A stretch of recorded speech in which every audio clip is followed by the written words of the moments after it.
He was thinking about killing himself. He went over there in the middle of the night one night.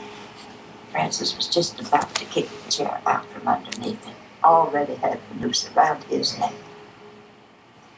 Earl talked him out of it.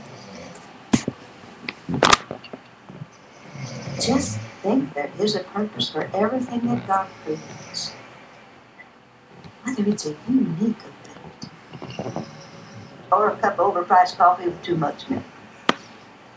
A vampire. God will reveal that purpose when the time is right.